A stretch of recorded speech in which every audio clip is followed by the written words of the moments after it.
माता शबरी की कथा। बात भगवान राम के जन्म से पहले की है, जब भील आदिवासी कबीले के मुखिया अज के घर बेटी पैदा हुई थी। उनमें से एक का नाम श्रमणा और दूसरा नाम शबरी रखा गया।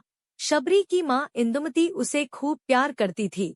बचपन से ही शबरी पशु पक्षियों की भाषा समझकर उनसे बातें करती और जब शबरी की माँ उसे देखती तो कुछ समझ नहीं पाती थी।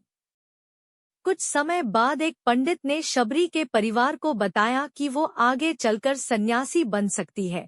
इस बात का पता चलते ही शबरी के पिता ने उसका रिश्ता तय कर दिया। जैसे ही शादी का दिन नजदीक आया, शबरी के घर वालों ने खूब सारी बकरियां और अन्य जानवर घर के पास लाकर बांध दिए। एक दिन शबरी का माँ जब उसके बाल बना रही थी तो उसने माँ से पूछा, इतने सारे जानवर हमारे घर क्यों लाए गए हैं? माँ ने जवाब दिया, बेटी, तुम्हारा विवाह होने वाला है, इसलिए हम लोगों ने इनका इंतजाम बलि के लिए किया है। तुम्हारी शादी के दिन ही बलि प्रथा होगी और फिर इनसे स्वादिष्ट भोजन बनाकर सबको परोसा जाएगा। यह सब सुनकर शबरी दुखी हो गई। काफी देर तक शबरी ने उन जानवरों को आजाद करने के बारे में सोचा। सोचते सोचते शबरी के मन में हुआ कि अगर ये जानवर यहाँ नहीं होंगे तो इनकी बलि रुक सकती है। ऐसा नहीं हुआ तो मेरे घर से कहीं चले जाने पर ही यह बलि रुकेगी। जब मैं ही नहीं रहूंगी तब न विवाह होगा और न ही बलि प्रथा। इससे मासूम जानवर बच जाएंगे।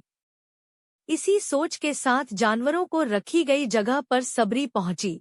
उसने सोचा कि उन्हें खोल देती हूँ, लेकिन वो ऐसा नहीं कर पाई। उसके बाद शबरी जंगल की तरफ भागने लगी। भागते भागते शबरी ऋषिमुख पर्वत पहुंच गई। वहां करीब 10,000 ऋषि रहा करते थे। शबरी को लगा कि वो भी इसी जंगल में किसी तरह ऋषि मुनियों की सेवा करके अपना जीवन जी लेगी।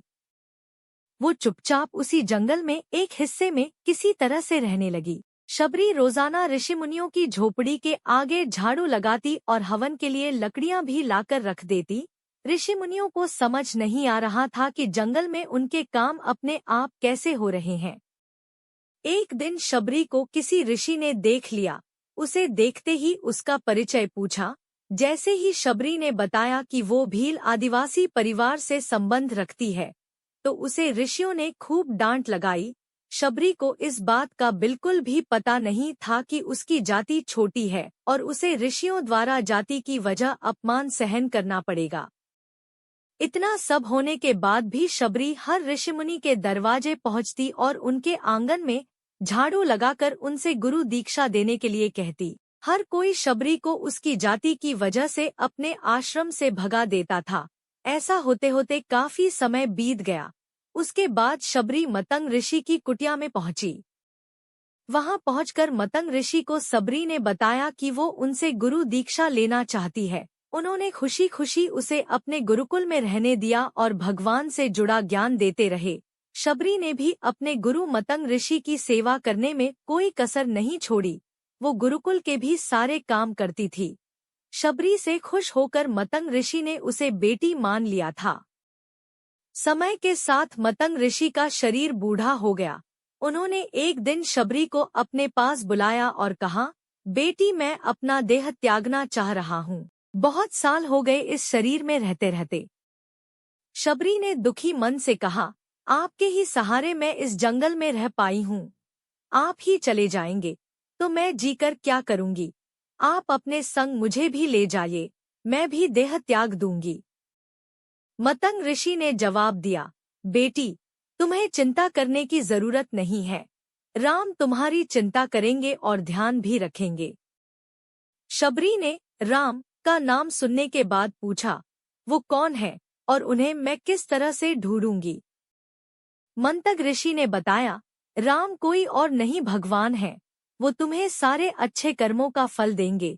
तुम्हें उन्हें ढूंढने की कोई जरूरत नहीं है। वो एक दिन खुद तुम्हें खोजते हुए इस कुटिया में आएंगे और तुम्हें उनके हाथों ही मोक्ष मिलेगा। तब तक तुम इसी आश्रम में रहो। इतना कहते ही मंतग ऋषि ने अपना शरीर त्याग दिया। शबरी के मन में मंतग ऋषि के जाने के बाद से एक ही बात थी कि भगवान राम स्वयं उससे मिलने आएंगे। वो रोज भगवान राम से मिलने के लिए बाग से अच्छे अच्छे फूल लाकर पूरा आश्रम सजाती और भगवान के लिए बेर तोड़ कर लाती। भगवान के लिए बेर चुनते हुए शबरी उन्हें चख लेती थी, ताकि भगवान वो सिर्फ मीठे बेर ही दे। रोजाना शबरी इसी तरह भगवान के दर्शन की आस में फूल और बेर इकट्ठा करती रहती थी। इसी तरह इंतजार में कई साल बीत गए। शबरी का शरीर एकदम वृद्ध हो गया। एक दिन आश्रम के पास के ही तालाब में शबरी पानी लेने के लिए गई।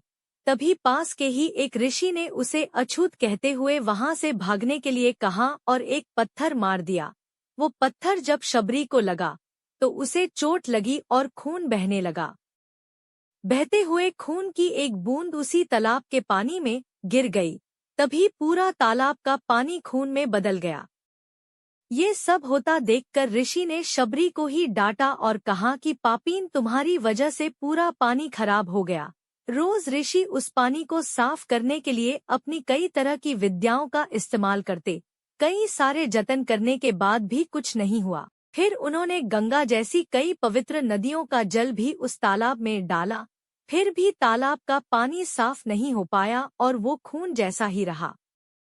कई सालों तक तालाब के पानी को साफ करने की कोशिश के बाद भी कुछ काम नहीं आया, तो ऋषि ने थककर सब कुछ छोड़ दिया। इस घटना के कई सालों के बाद भगवान राम अपनी पत्नी सीता के हरण के बाद उन्हें ढूंढते हुए उसी तालाब के पास पहुँचे। ऋषिमुनियों ने उन्हें पहचान लिया। भगवान को वहां देखकर ऋषियों ने तालाब का पानी साफ करने के लिए भगवान को अपने पैर उसमें डालने के लिए कहा, लेकिन पानी जैसे का तैसा ही था। ऋषिमुनियों ने भगवान से भी कई अन्य जतन करवाए, लेकिन वो पानी जस का तस खून जैसा ही रहा। तब भगवान ने ऋषियों से पानी के रक्त में बदलने की कहानी पूछी। तब ऋषि ने शबरी को पत्थर मारने वाली सारी बात बता दी। उसके बाद कहा कि वो महिला ही अपवित्र है, छोटी जात की है, इसलिए ये सब हुआ है। उसी वक्त भगवान राम ने कहा, ये सब आप लोगों के खराब वचनों से हुआ है। शबरी को इस तरह के शब्द बोलकर आप लोगों ने उसे नहीं, बल्कि मेरे दिल को घायल किया है। इसी घायल दिल के रक्त का प्रतीक यह तालाब का लाल पानी है। आगे भगवान राम बोले, कहाँ है वो माई, मैं उनसे मिलना चाहता हूँ।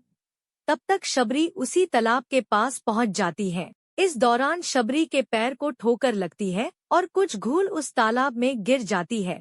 तभी सारा पानी साफ हो जाता है। भगवान सबसे कहते हैं कि देखिए, आप लोगों ने क्या कुछ नहीं किया, लेकिन पानी साफ नहीं हो पाया। अभी सिर्फ इनके पैर की थोड़ी सी धूल ने ही तालाब का पानी साफ कर दिया। भगवान राम को शबरी पहचान चुकी थी। उन्हें प्रणाम करके शबरी ने कहा, भगवान, आप मेरे साथ कुटिया में चलिए। भगवान भी खुशी खुशी शबरी के साथ चल पड़े। फूलों से शबरी ने भगवान राम का स्वागत किया। वो सीधे बेर तोड़ने के लिए बाग गईं और चकचक कर उनके लिए बेर लेकर आई। उन्होंने बड़े ही प्यार से भगवान राम और उनके भाई लक्ष्मण को बेर दिए। भगवान राम ने भी उतने ही प्यार से उन बेर को खाना शुरू किया। तभी बेर देखकर मुंह बनाते हुए लक्ष्मण ने कहा, भैया, ये बेर जूठे हैं, इन्हें आप कैसे खा सकते हैं? भगवान ने जवाब दिया, लक्ष्मण, ये जूठे नहीं बल्कि बहुत मीठे हैं। शबरी माई हम सबके लिए ये बहुत प्यार से तोड़ कर लाई है। इतना कहकर भगवान राम प्यार से उन बेर को खाने लगे। भगवान ने जाते हुए शबरी माई से कहा, आप मुझसे जो चाहे वो मांग सकती हैं। शबरी ने उन्हें कहा, मतंग ऋषि के कहने पर मैं आज तक सिर्फ आपके दर्शन करने के लिए जी रही थी। अब आप मुझे मोक्ष प्रदान कीजिए। मैं अपना शरीर आपके सामने ही त्यागूंगी। उसी वक्त शबरी ने अपना शरीर त्याग दिया। भगवान राम ने अपने हाथों से उनका अंतिम संस्कार किया और सीता माँ की खोज में आगे बढ़ गए। इस तरह से ऋषि मतंग की बात सच साबित हुई और शबरी को भगवान राम के दर्शन भी हुए। तभी से भगवान राम को शबरी के राम भी कहा जाने लगा। कहानी से सीख